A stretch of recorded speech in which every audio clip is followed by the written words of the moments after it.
Good evening, everyone. My name is Abigail De Oliva, and I will be your reporter for tonight.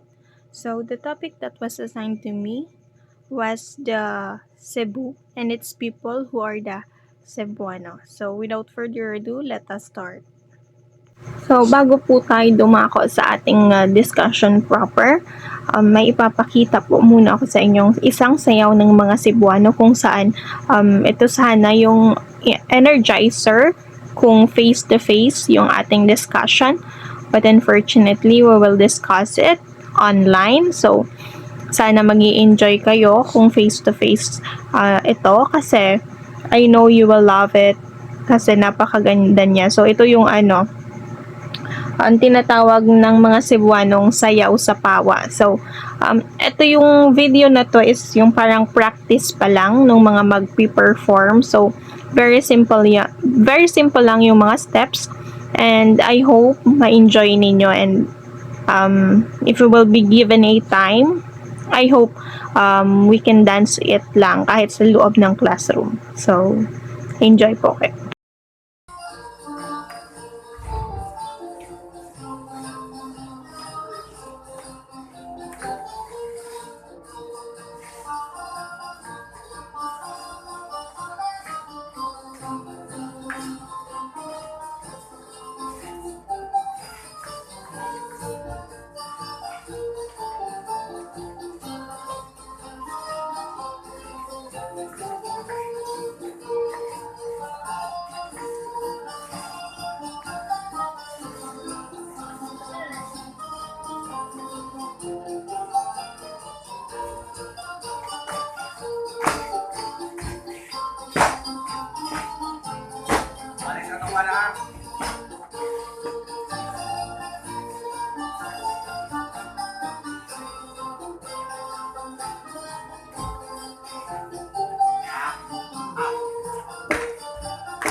So, ayun. So, yung napanood po ninyo is isa lamang sa mga sayaw na tradisyonal ng mga Cebuano and napakarami po nilang sayaw. And later on, madidiscuss natin yon. So, before that, let us move on first to the history of Cebuano. So Cebu is surrounded by islands, specifically 167 surrounding islands. It is located to the east of Negros, to the west of Leyte and Bohol Islands. So kung inyo pong mapapansin, yung Cebu is napapalibutan ng Leyte, Negros, Bohol, and Siquijor. So nasa gitna po siya and isa po siyang island. So during the 13th to 16th century, the Hindus, animists, and Muslim tribal groups inhabited the place and they are called Pintados. So sila po yung mga unang tumira sa Cebu at tinatawag daw po silang mga Pintados. So during the 1521, it is the arrival of Ferdinand Magellan and his troops. So itong taong ito yung simula kung saan nadiskubre na ng mga Espanyol ang ating bansa. And during the 1566 arrival of Miguel Lopez de Legazpi and 1872 to 1896 the extensive propaganda against the abuses of Spaniards was done, and the rest of Cebu history was then tied to the events in the country and the rest of the world. So, ang history ng Cebu is napakayaman and alam naman natin na yung Cebu is kilala dahil sa isa sa mga nakatira rito ang nakapatay kay Magellan at dito rin naganap ang kanilang labanan. So, kung inyong masisiyat sa atin napakahaba ng history ng Cebu, kung kung kaya't hindi ko naiisa-isahin pa. And if you have time, you can read it. Napakarami sa online. And kung talagang i-discuss natin is baka kulangin tayo ng oras. So, to give you a little idea of what really happened during the fight between Magellan and Lapu-Lapu, I will show you a short film, and I hope that mag-note po kayo kung ano talaga yung nangyari, so that you have an idea din po kung during the face-to-face kung magkakaroon man tayo ng recitation. Is History Animated.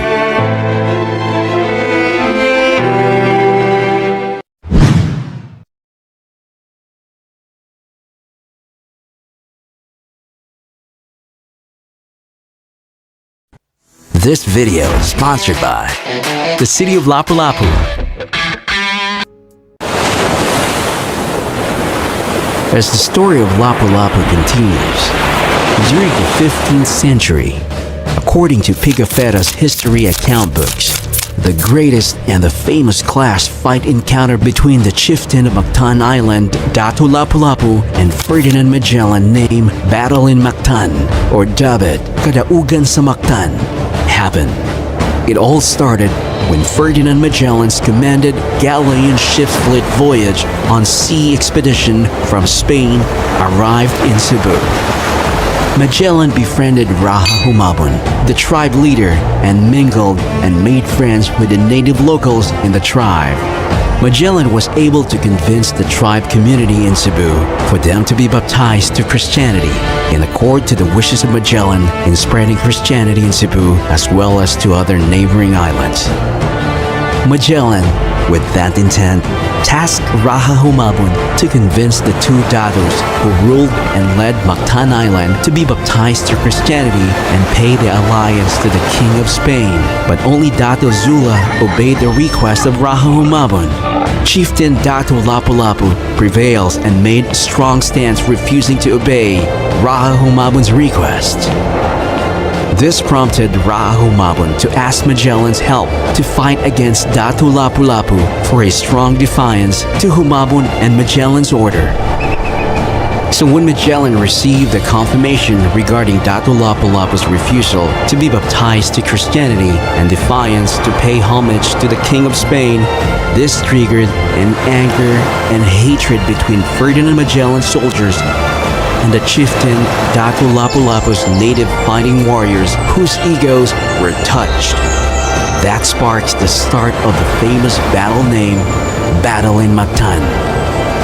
At early dawn on April 27, 1521, Ferdinand Magellan with galleon ships sailed towards Mactan Island together with 60 soldiers armed with guns and clad in body metal shield armors. Since it was low tide, the galleon ships couldn't go near to the shore.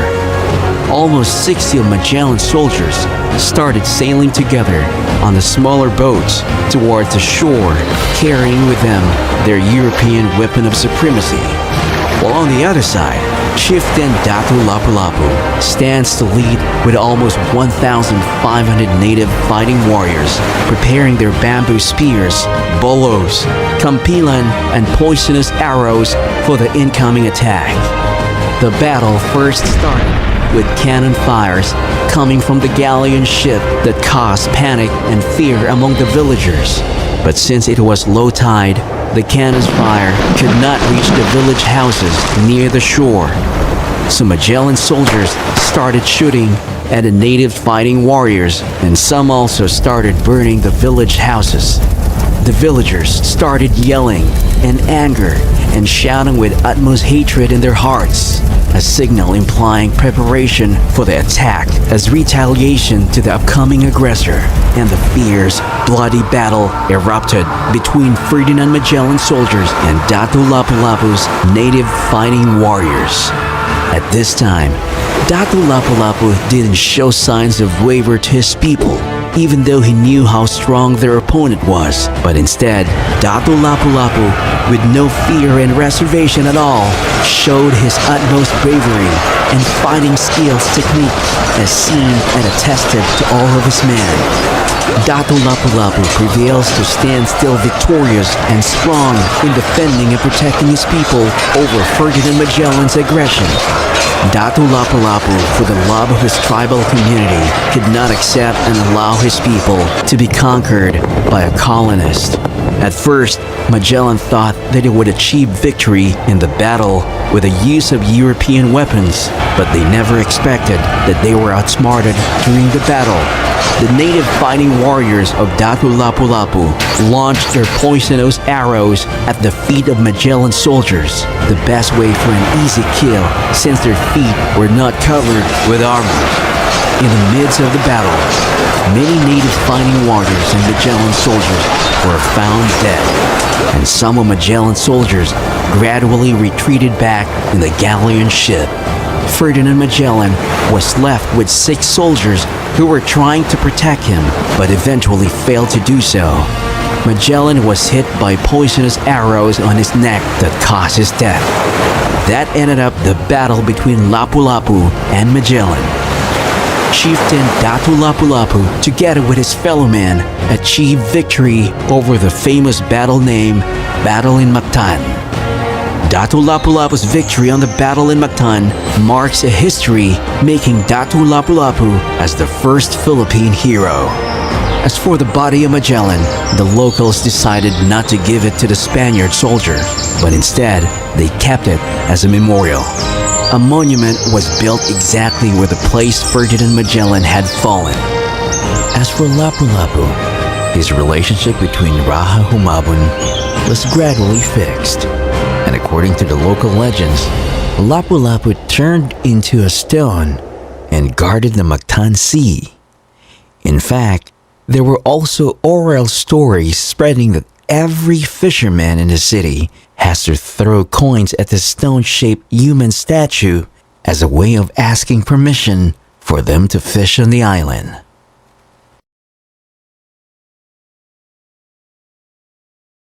So, ayun na nga. So, doon sa short film, though short siya, informational niyang video, and napakarami niyong matutunan dahil doon sa short film na yon.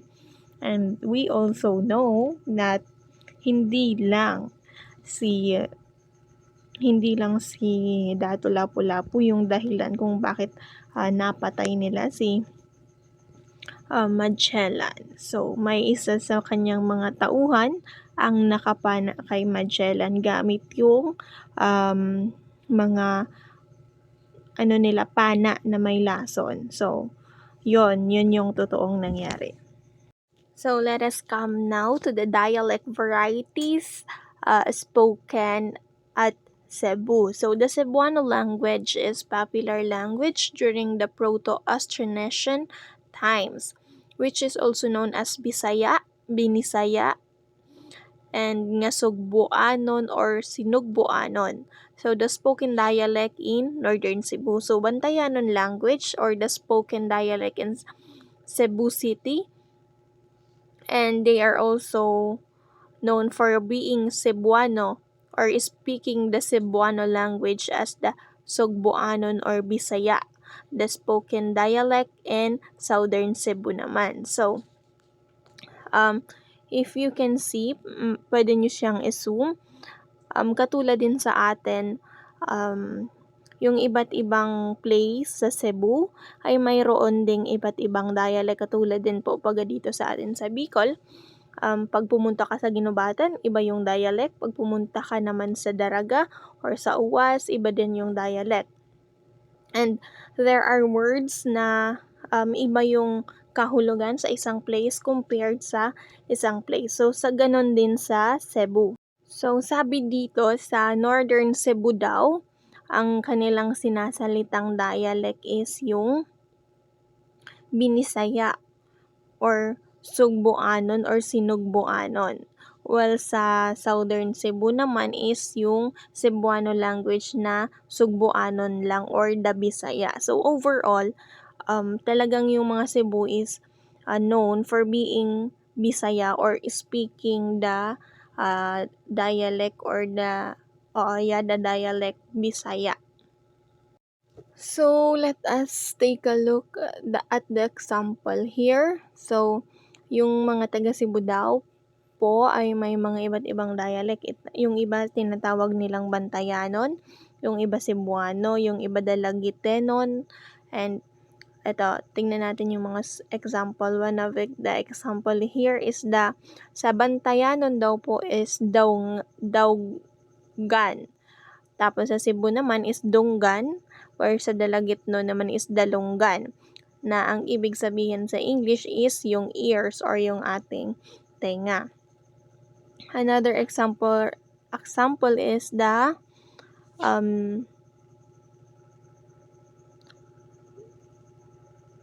ankle. So sa Bantayanon, tinatawag yung ankle na tikod or yung ating mga bukong-bukong. Sa Cebuano is bukong-bukong din, and sa Dalagitnon is bungkol. So napakaraming example. So di mo talaga masasabi na yung isang word is same yung meaning compared sa isang place and to another place. So when it comes naman sa pagbibilang nila, ito yung kanilang pagbibilang. So they count from usa, duha, tulo, upat, lima, unom, pito, walo, siyam, and napulo. So parang may same lang din naman na dito sa atin, sa pagbibilang natin dito sa Bicol, pero may mga letters lang silang pinapalitan. So yun yung paraan naman ng pagbibilang sa kanila. So ayun, so para mas mapakinggan ninyo kung paano magsalita yung mga Cebuano, I have prepared a short movie na rin. So parang doon nyo na din maririnig kung paano magsalita yung mga Cebuano, kasi Cebuano short film siya. And doon nyo din masasalamin yung kanilang mga kultura and tradition and kanilang mga beliefs.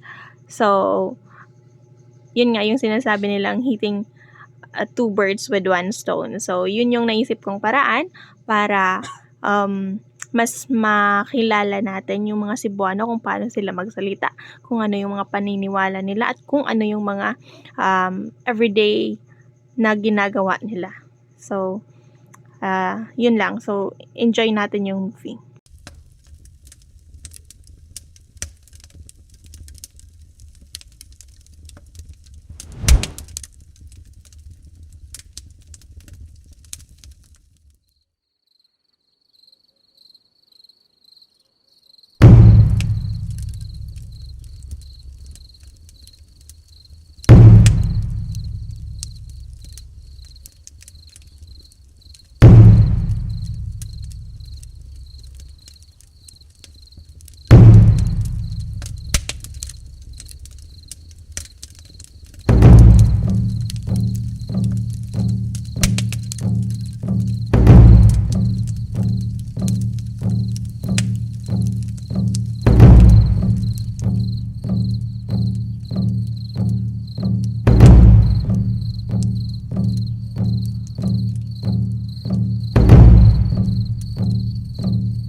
Annalyn, Day, palihog ko are.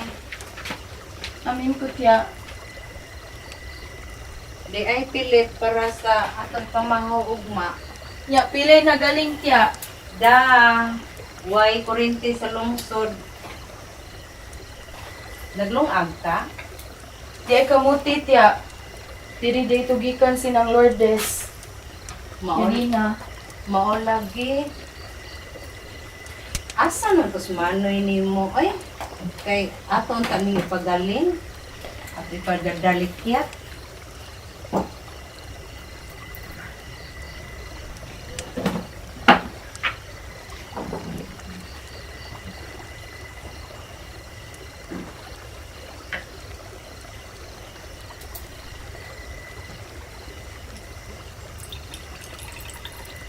Apasa day kay ngit-ngit na raba.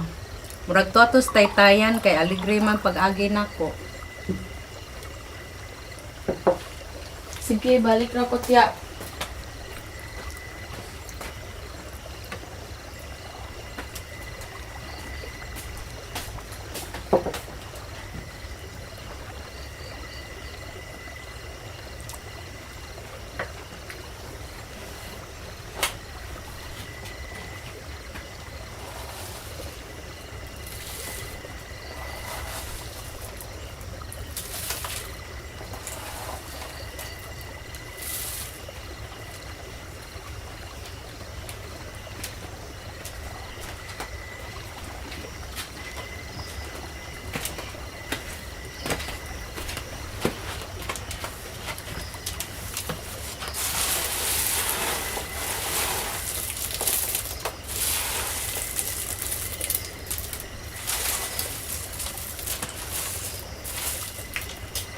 Tiya, mo apas ra kuno si Manoy. Tiya? Mo apas ra kuno si Manoy. Wala na pud to. Maolagi. Kato si Manoy nimo. Mura gyud si tatay. Grabe ka pala hubog. Si nanay, grabe na purhisyo.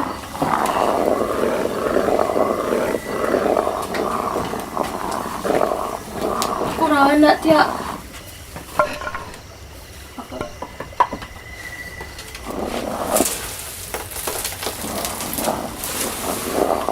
Kaniadto sa bata pa ko, si tatay gyud ang tigaling sa among liso para himuon og tablian ni nanay.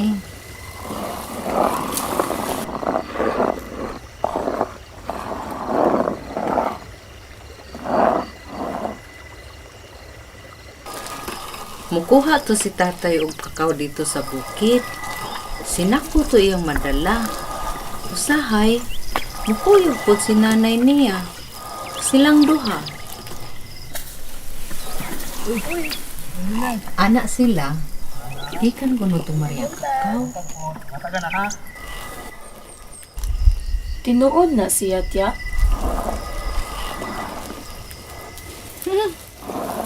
Ingon si nanay, lami kuno kaayo to ang iyang kakao. Puro kaayo ang tabliya. Ang sikwate, grabe ka ispiso. Sakto na na, day. Anda matong hulmahan dito.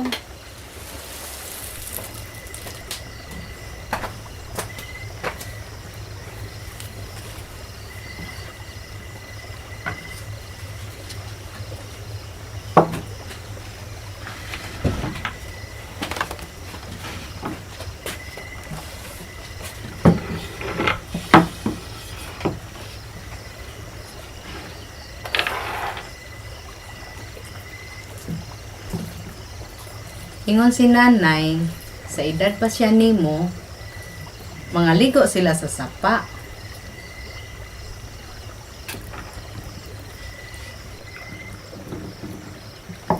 Kilom-kilom ko no to. Nikalit lang ko no kusog ang suwog. Bumida ko ang tubig. Ugunay kusog kaayong silbato. Tiya, Wa pa may mahuman og galing noy. Balik lang ugma.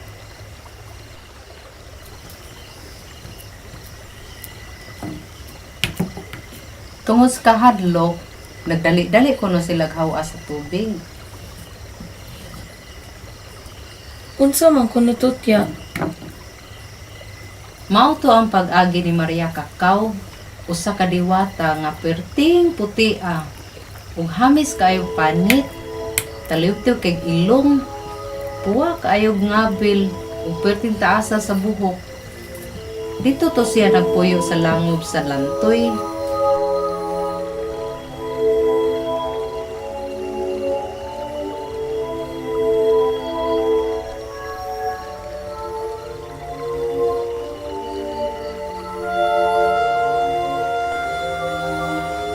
Dako kaayo tong iyang kakawan dito sa bukid. Halos kada takdol, mopanaw to siya dito sa Amerika aron itumod ang iyang kakao. Ug sa dihang nihaw si nanay sa tubig, nikalit lang og gawas ang dako kaayong bulawan nga barko. Way layag, way bintana. Tinuod gini tiya.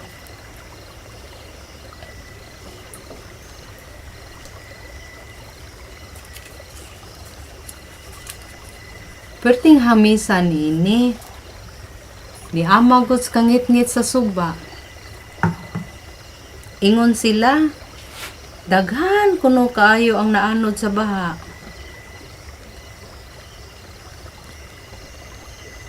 Pero, butan kuno tos Maria Cacao.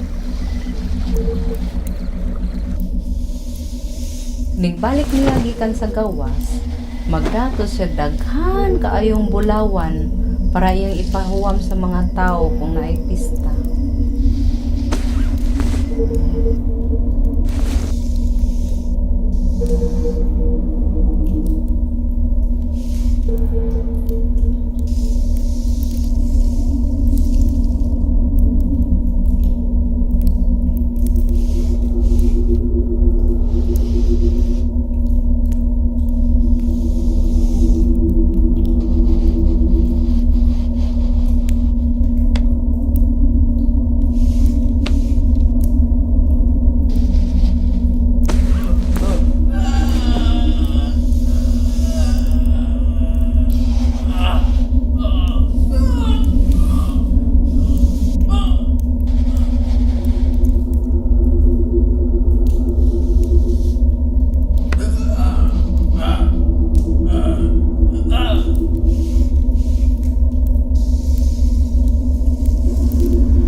Ang mga tao pod nga nahilangop sa bulawan, di pod ipanguli.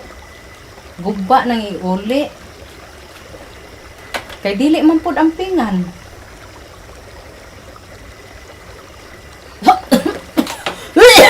Pero ka tiya.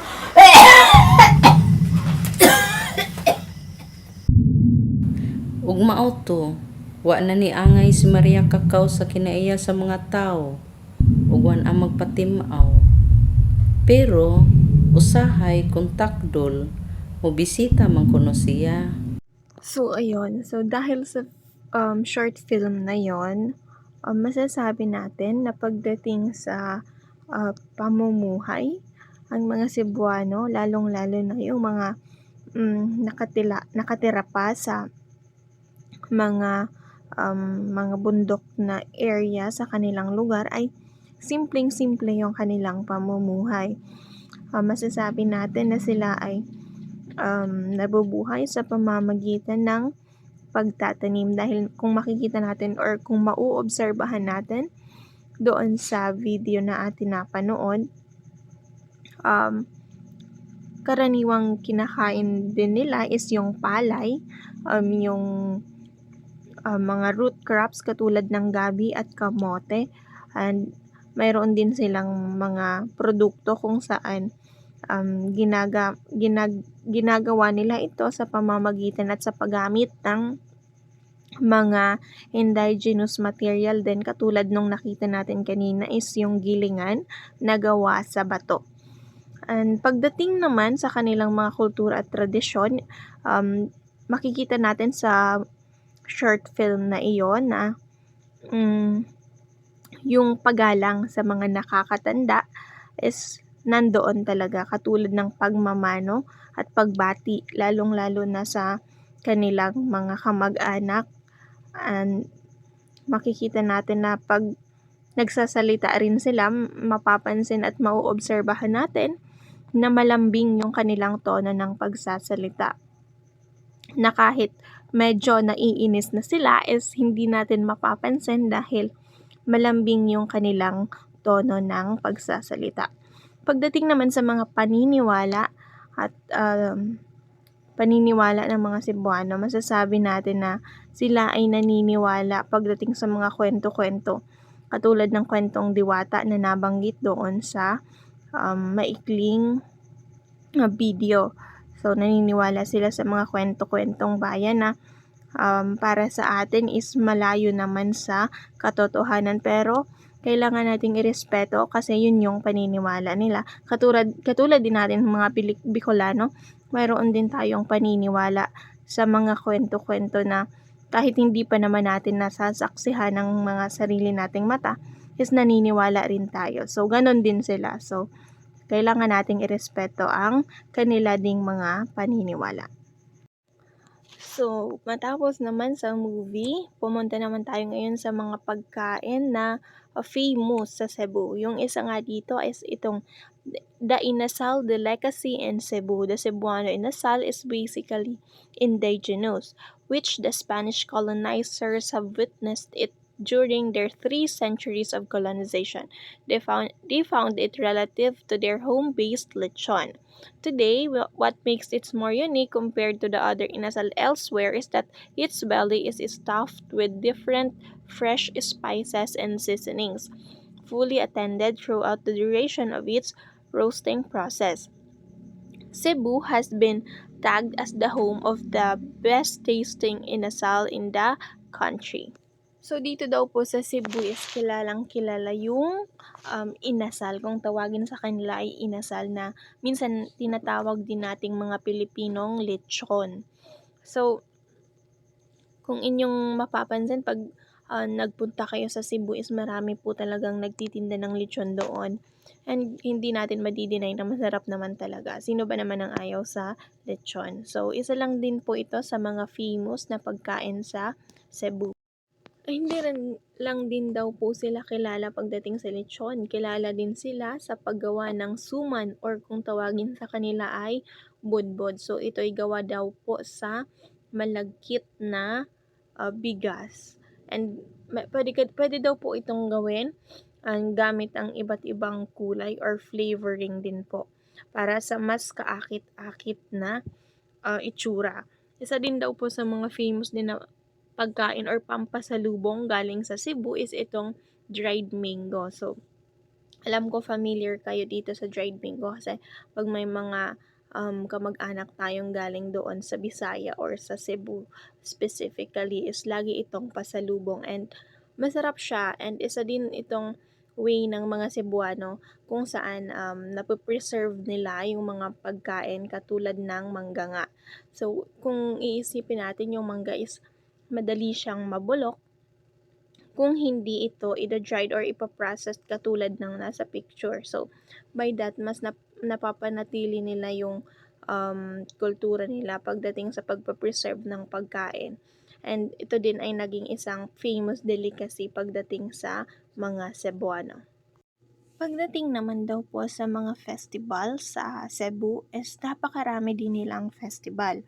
So, isa na nga po dito ay ang Sarok Festival, Sinulog Festival, at Kabkaban Festival. So, ito pong mga festival na ito ay sineselebrate sa magkakaibang lugar sa Cebu at may iba't iba din daw po itong kahulugan at pagpapahalaga. Ang Sinulog Festival daw po ay sineselebrate sa mismong center ng Cebu, yung Cebu City. So, sineselebrate po ito during the third Sunday of January. nag-start daw po ang Sinulog Festival noong taong 1930. So, ang patron daw pong sineselebrate sa festival na ito ay ang Santo Niño. Kaya masasabi natin na relihiyoso ang festival na ito. So, isa ito sa mga famous na festival sa Cebu. While ito naman pong Sarok Festival ay sineselebrate siya sa lugar ng Consolacion, Cebu.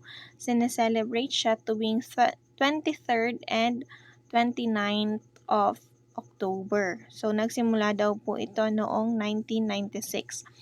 So, yung mga product naman daw po na sino-showcase sa festival na ito ay ang kanilang mga native hat or yung kung tawagin sa kanila ay sarok.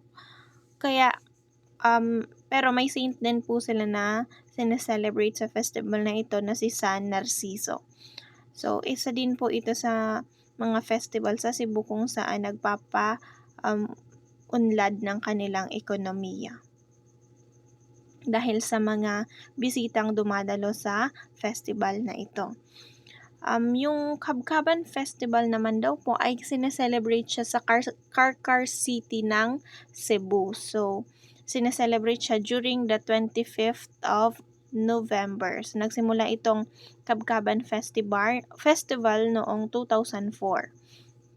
And yung mga material na ginagamit naman daw po sa Kabkaban Festival is yung fern. And yung sineselebrate naman na saint sa festival na ito ay si Saint Catherine. So, yung festival naman na ito is kung yung dalawang festival is religious and yung Consolacion Festival is parang pinapakita yung kanilang pagiging mga agriculturist ng mga Cebu dahil sa kanilang native hat or sa pagiging malikhain. Dito naman daw po sa Kabkaban Festival is pinapakita yung pagiging malapit ng mga Cebuano sa kalikasan.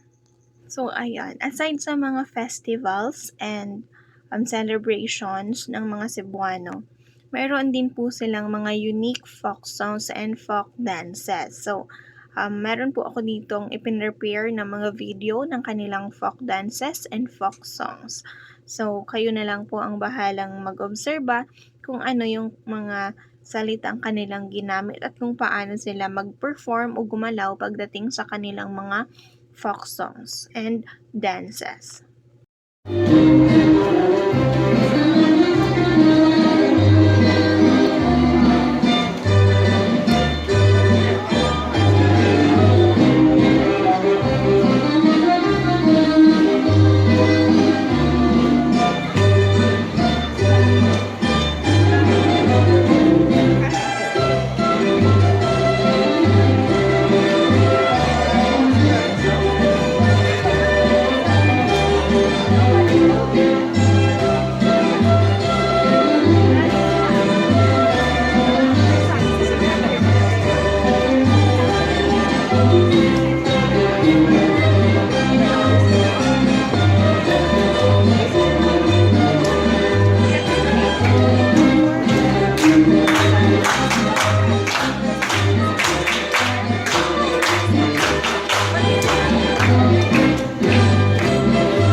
Sortido dancers.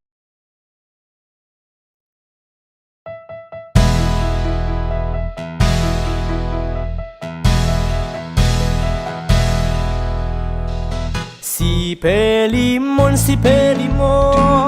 na masul sa kadagatan, nakakuha og isdang tambasakan. Gipaligya sa merkadong guba. Ang halin pulos kura, igo lang ipanuba. Si Pelimon na masul sa kadagatan, nakakuha og isdang tambasakan. Kibaligya sa merkadong guba. Ang halin pulos kura, igo lang ipanuba.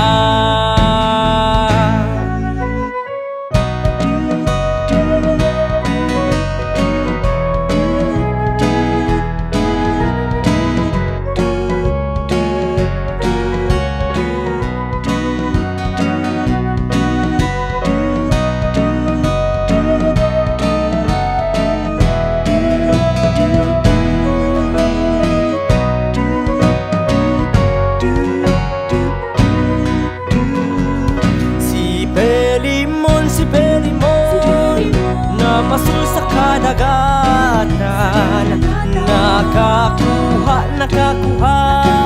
og isdang tambasakan. Gibaligya sa merkadong guba. Ang halin pulos kura, igo lang ipanuba.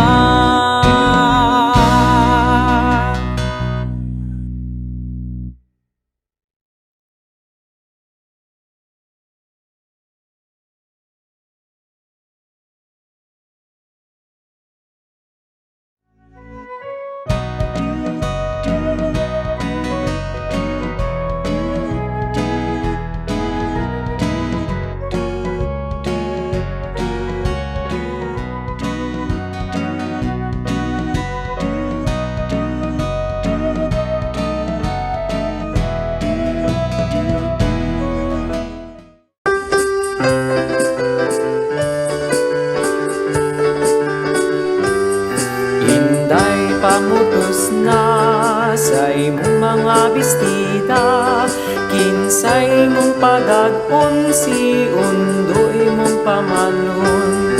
Undoy ang awaya, sinday mong nasama, inuman ning awaya, nakuman siyang mawimon. Unsaon ninyo pagboy-boy, inaslan nami og baboy. Unsaon ninyo pagbangpi, kinasal nami sa pari. Laylay ako laylay, utan ka lang ungay, saktan nga lumati, kalat pon sa datong pobre.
gugma ko kanimo, kanimo ga.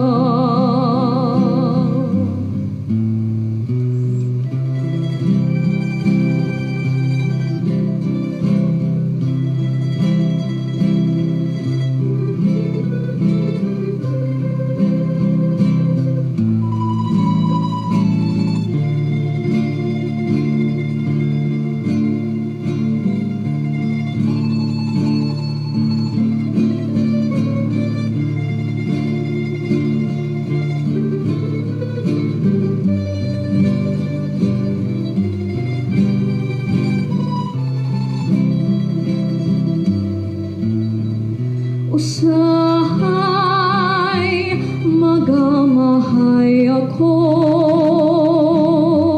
nganong nabuhi pa ning kalibutan. Manong gitiyaw-tiyawan ang gugma ko kanimo, kanimo ga. Nganong gitiyaw-tiyawan ang gugma ko kanimo, kanimo ga.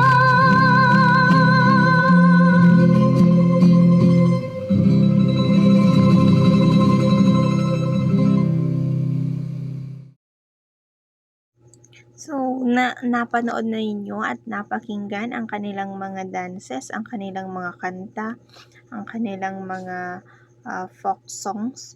So, talaga namang maituturing na ito'y isa sa kanilang mga kayamanan dahil sa paggamit nila ng kanilang ang natatanging wika sa kanilang mga awitin at sa kanilang mga sayaw. So, bilang isang activity sa report kong ito, gusto kong pumili po kayo ng isa doon sa kanila, isang folk song at isang kahit isang folk song or isang folk dance. And gusto kong i-translate ninyo kung ano yung pagkakaintindi nyo doon sa isang kanta or sa sayaw, kung para saan ba ito, kung ano yung sinisimbolo nito, based lamang sa inyong pagkakaunawa. So, inaasahan kong maipapasa ito sa susunod na linggo, sa araw ng Biyernes. Pagdating naman sa kanilang, sa mga famous people na mga born and raised in Cebu is napakarami po. So, iilan lamang ang ipapakita ko sa inyo nang magkaroon kayo ng idea kung sino-sino sila.